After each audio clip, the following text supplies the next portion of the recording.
cadred.org. I'm here with the CSS veteran and legend of the UK scene, Sam RattlesnK Gawn, currently representing RattlesnK Gaming. So guess what my first question is going to be? RattlesnK Gaming. Well, me and Jim were coming to the event to do some one-on-one shootouts, and then Jim was originally going to go with TLR, and he decided that he wanted to go with me and the team. And Link had 2 spaces open because I think one of the players moved over to Rasta, so he just said, do we want to play for Link? And after that we just asked them, then it all sorted out. And I think Mouse are paying for like our side of the travel arrangements, so they're saving a bit of money. And then we're just coming here and going to play with them. Well, what's it like for someone like you? You know, these guys, like, you know, the Mini and the Zeds, were they on your radar before the event? I mean, did you know who they were? I knew who they were because they were playing with Luke, so obviously he's been talking about him when I've talked to him quite a few times, but he said that they're really good players, and from playing with them now, it seem like up-and-coming players that could be decent teams, sort of around like the Rasta sort of standard, but I think they could get a lot better than them because they've got a bit more time to like mature into better players, whereas Rasta sort of might reach the limit of how far they're going to go because they don't really practice or that committed, whereas they seem to like want it a bit more and want to actually progress with how they're playing. Well, I've got to ask, how much of that development are you going to take personal responsibility for? I'm going to say it and you're going to hate me for it. In teams, you know, you can be a perfectionist is the nice way of putting it. Angry. Yeah, angry is the other way of putting it. And, you know, they're young kids. I imagine they're going to sort of shrink away from quite forceful personality. Have you been helping them along, or is it kind of same old Sam?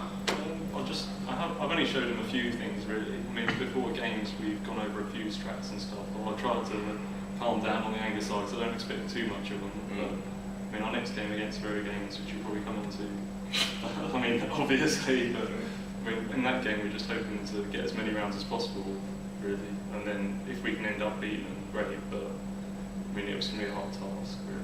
Well, yeah, well, let's talk a bit about VeryGames. Again, we were talking just before we got here off camera about how it looks like they're just going to stomp through everyone again. I mean, surely someone's going to put a stop to it, surely. And if so, who, right? I don't think anyone will at this event, just from what I've seen so far of TLR pulling like Epsilons 15-15 in overtime. They didn't look too convincing on train, and I know coming into the event they've practiced, I think Dust 2, Inferno and Train, and then the other maps they haven't really practiced them too much, so when it comes down to an elimination they're really going to struggle. And then as for MTW, they're like a new team, maybe haven't got all their strats done, not so organised, and just generally I think there's a few land nerves in their team, which it might help them coming into this event if they do well for EPS when they come to play like Mouse or like my team.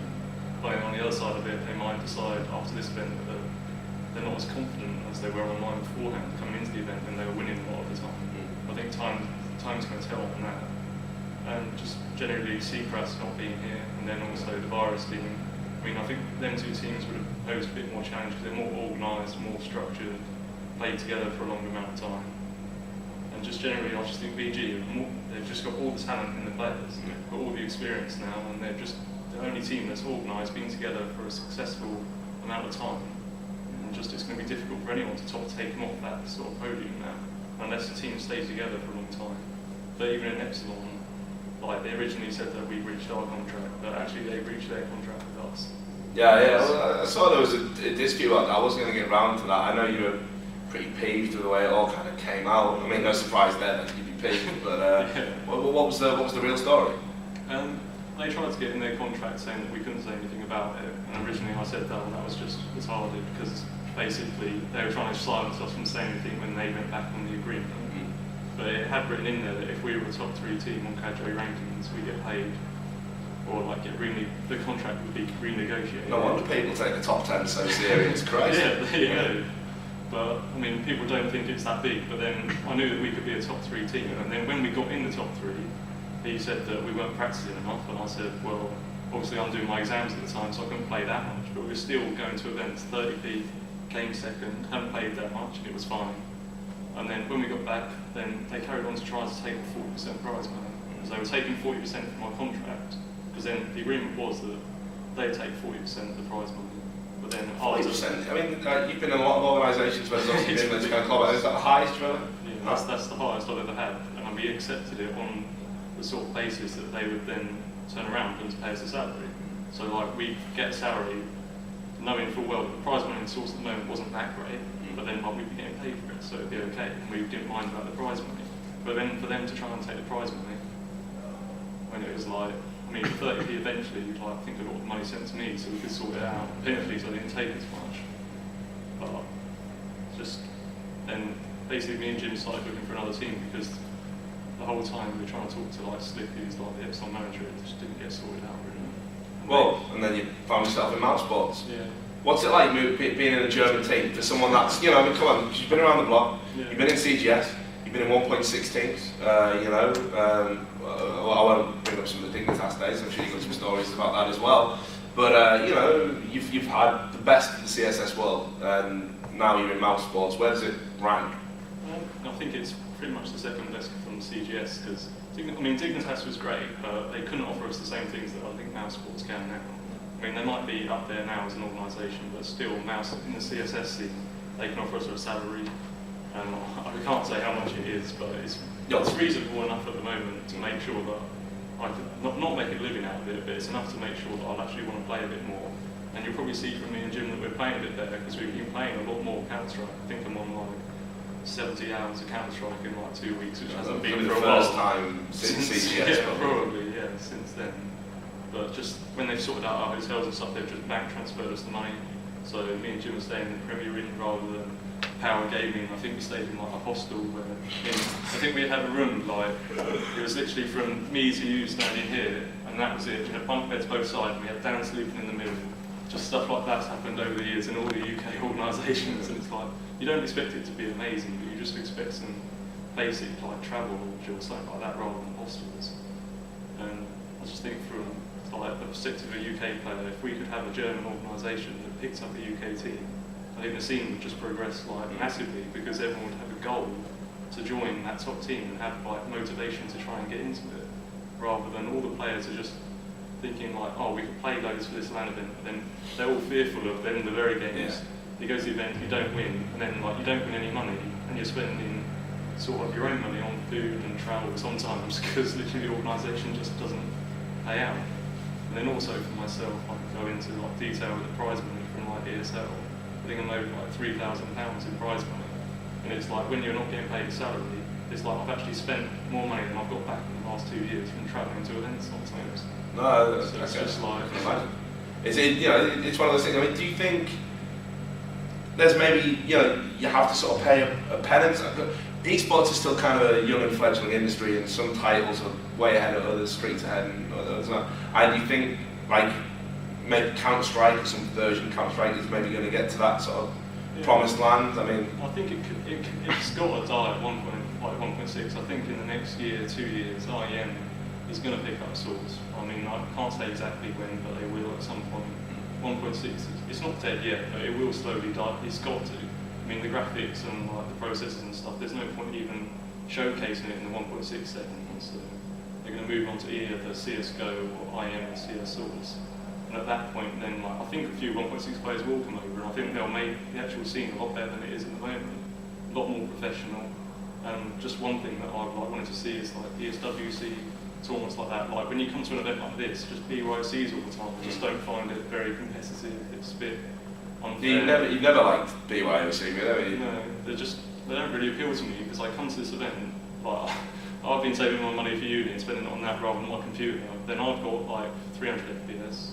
Just like another player might have 2,000 FPS, and then with it coming out of like 120 Hz monitors, it's another advantage. And I just think everyone should play on the same setup, and then you see who's the best player, because or the best team even, because then when it comes around to these actual tournaments, you're all using the same stuff, and no one can make any complaints whatsoever. Especially if you get the GUI sorted out, so no one changes it, and you lock out like the console, and you actually have to have admins enforce it.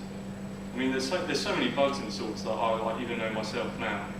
There's like net graph bugs, we can tell people coming around corners, flashbang cheats. I mean, how does any admin here know if anyone's using it? I mean, I can ask the question, but I could be using it. I'm not saying I am, but like any player in another box who's playing me could be using it. And it's just, I just think that's a bit one of the sides of the scene where it's just no one really mentions it, but anything can be going on like that. That's why 30p was so great, like the fact that non-BOSC you had so many players there. But I sort of stood behind people as well. Making sure no one's using it. I mean, the angel does. You read my mind. I was just going to say, you know, the famous angel does. I mean, it would piss me off, but at the same time, you know that. It seemed like it was pissing you off anyway. You know. But I mean, you can't really complain with that at the same time. But that's fair. I mean, I wouldn't say we lost that land simply because we hadn't practiced the maps that we ended up playing on. But yeah, I just think if all the lands could be mapped in OSC, it'd be something that would be positive for the scene, and then you'd end up seeing who's like the best teams. And maybe that's why SWC will be so good. Well, what do you think of this venue? I've been asking a lot of the players. I think it's great. Yeah, you chuffed with this. Like, you've got an Asda about 3-4 minutes around the corner, and like normally when you go to an I-Series, the nearest you have to literally get a taxi or have mates with a car to go there. And you could walk to the VeryGames or something. I suppose there was a Sainsbury's, but it's still like 15-20 minutes walk. But like, I mean, the box we're in, like, if you're lucky enough to get one, is air conditioning. If anything, it's cold, which is like a big difference from normal. I mean, actually downstairs it's warm, but it's not completely boiling like last time. But it's not the summer, so you can't tell too much. But just there seems space everywhere, enough for exhibition. But like, it looks like there's room for expanding, so maybe they're going to stay here. There's like downstairs, you can just see there's like space further on, and when you walk further around the outside, there's actually room.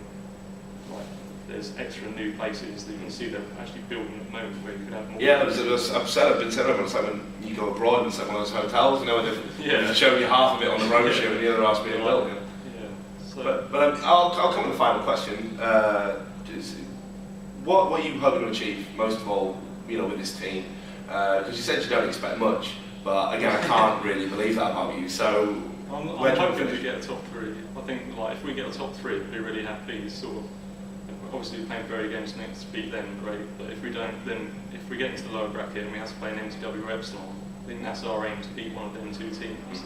Sort of like that would cause a big upset in the tournament, and basically that's going to make someone unhappy. I think that makes me smile. I just want to annoy someone by knocking them out, and they'll be thinking, I don't know. I think if we get MTW, it'll be great, because simply we've got nothing to lose. But MTW, if they lose to us, they've got to go home and then think, well, if they can beat us with the link players, when they come back with their actual proper team, I think that's the team that we really want to play. Well, again, thanks for taking the time to talk to us. It's a pleasure to see you again. Look, we're shaking hands. We're all friends, really.